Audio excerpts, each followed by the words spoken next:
Hey there, everyone. Welcome back to my channel.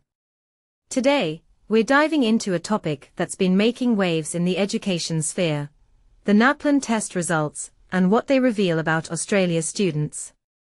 Now, I know some of you might be thinking, oh, another NAPLAN analysis. But trust me, this one's a bit different. So, buckle up, because we're about to explore some fascinating insights, and more importantly, some actionable takeaways. First things first, let's talk about the numbers. 1/3 of Australian students are not meeting the expected standards in literacy and numeracy. That's a staggering statistic, and it's even more concerning when you consider that this has been a consistent trend for the past 4 years. Now, you might be wondering, what does this mean for our kids? Well, it's not just about the numbers, it's about the implications.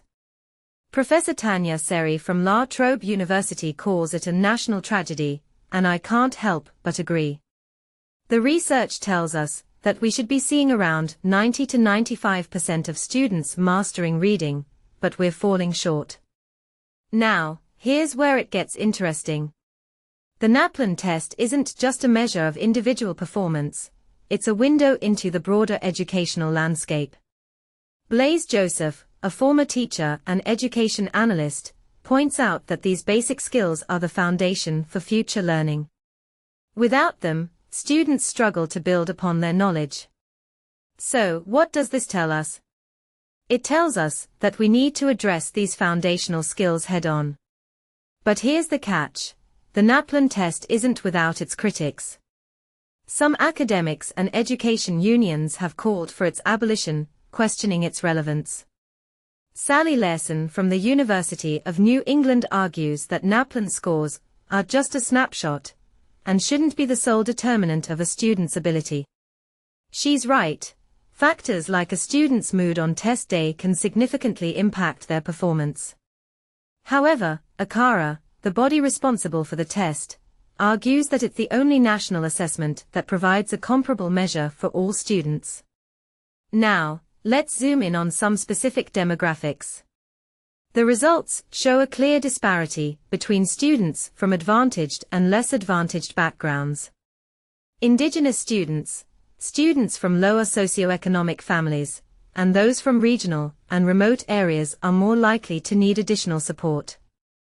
This isn't just a statistic, it's a call to action.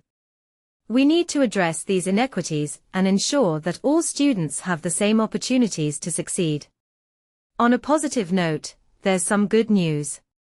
Mr. Neal highlights an increase in numeracy scores for students in years 5, 7, and 9. This is a celebration of good teaching practices, and it's crucial that we recognize and build upon these successes. However, we must also be cautious. The rise in senior years is small, and we shouldn't read too much into it. It's a reminder that we need to sustain these improvements, and not just see them as a one-off. Now, let's talk about teaching methods.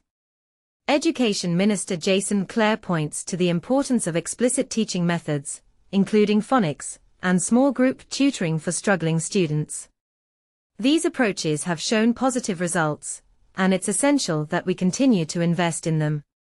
But here's the thing: we need to be strategic about it. Dr. Larson warns against making drastic changes based solely on NAPLAN results. We need to evaluate the impact of these changes using multiple approaches. Lastly, let's talk about gender disparities. Female students outperformed their male counterparts in literacy, while male students excelled in numeracy.